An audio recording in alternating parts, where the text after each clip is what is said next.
Chers bien-aimés, bonjour. Je suis de retour sur cette plateforme pour parler avec vous de la parole de Dieu. La dernière fois, j'avais ici parlé de quelque chose qui est d'actualité et le titre de mon message était Refuser la guerre. Je remercie sincèrement ceux qui nous suivent et plus particulièrement ceux qui sont à Kigali, à Bujumbura, au Port-au-Prince et puis à Kinshasa et au Canada, aux États-Unis, en France, en Belgique et en Allemagne, qui ont vraiment manifesté qu'ils sont là. Voici maintenant, je viens en ce moment pour juste quelques minutes parce que nous n'avons plus de temps à perdre. Le Seigneur revient bientôt et beaucoup de gens ne sont pas préparés. Je voudrais interpeller ceux qui suivent les médias, les médias sociaux, les influenceurs et influenceuses burundaises. Il y a deux personnes euh, qui sont en train de parler des églises, de ce qui va mal dans les églises et qui, à la fin, en arrivent à la conclusion de dire que la parole de Dieu, le message lui-même n'est pas vraiment quelque chose d'utile et donc qui refuse en fait la foi en Jésus-Christ. Je n'en disconviens pas, il y a beaucoup d'erreurs, il y a beaucoup de faux pasteurs, il y a beaucoup de faux prophètes, il y a ceci et cela, il y a des voleurs, il y a des imposteurs. Dans tout cela est vrai. Je veux retenir ton attention, toi, auditeur. Pourquoi? Parce qu'il ne faut pas se fier, même ce que je te dis ici, sur cette plateforme, que ce ne soit pas pour toi plus important que ce que la parole de Dieu dit. Je m'arrête là pour euh, cela, sur ce point-là, mais je reviens sur le point de refuser la guerre. Oui, j'ai lu une chanson, c'était une lettre. Monsieur le Président, je vous écris une lettre que vous lirez peut-être si vous avez le temps. Je viens de recevoir mes papiers militaires pour aller à la guerre jusqu'à mercredi soir, hein. Bon, voilà. Et l'histoire, vous l'avez suivie. Si vous ne l'avez pas suivie, revenez sur notre récente vidéo.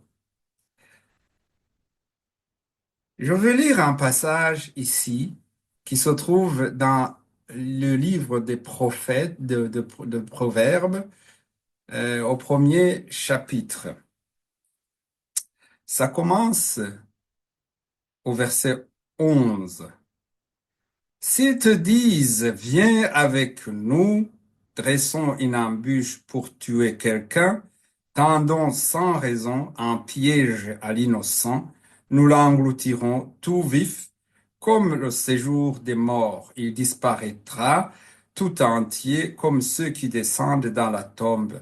Nous ferons main basse sur un tas de biens précieux. Nous remplirons nos maisons de butin. Tu en auras ta part avec nous.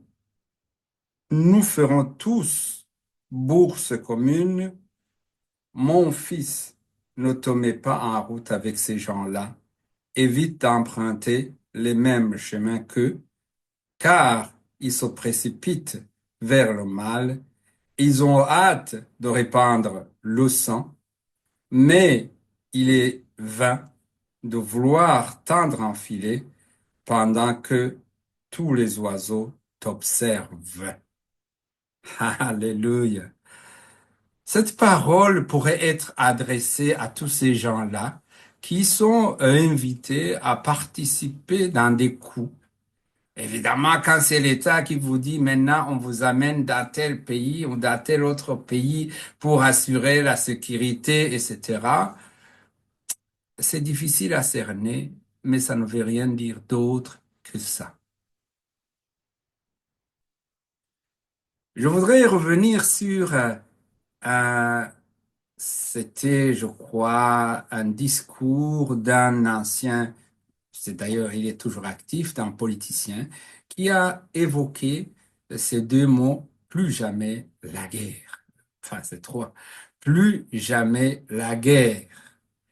Plus jamais la guerre ne vient pas de lui, ça vient de quelqu'un, Kurt Kollwitz, qui, il y a 100 ans, avait donné ce passage-là après une guerre dévastatrice. Il avait fait une pancarte qui disait que il ne faut jamais plus faire la guerre. Et il invitait tout le monde à prendre ça comme leur juron, comme leur comment dire, leur jurons, leur parole que plus jamais la guerre.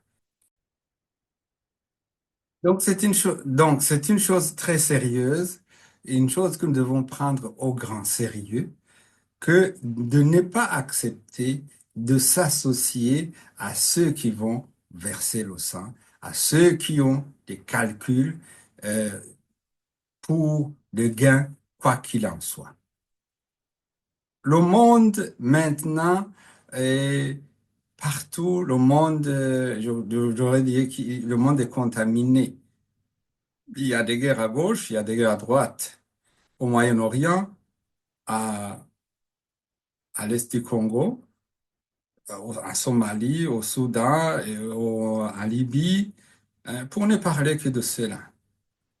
Mais à chaque fois, nos pays sont sollicités pour envoyer des gens. J'ai appris qu'il y a des gens qui vont là-bas et qui y vont pour ou de leur propre compte, pour leur propre compte. Ça revient au même, refuser la guerre.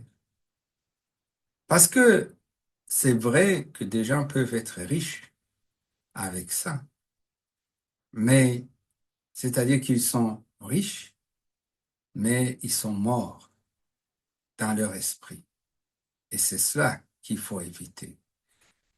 La dernière fois, je vous ai donné un passage qui se trouve dans Matthieu 10, 28, qui dit, ne craignez pas ceux qui tuent le corps et qui ne peuvent tuer l'âme, mais craignez celui qui peut faire périr l'âme et le corps dans la guerre.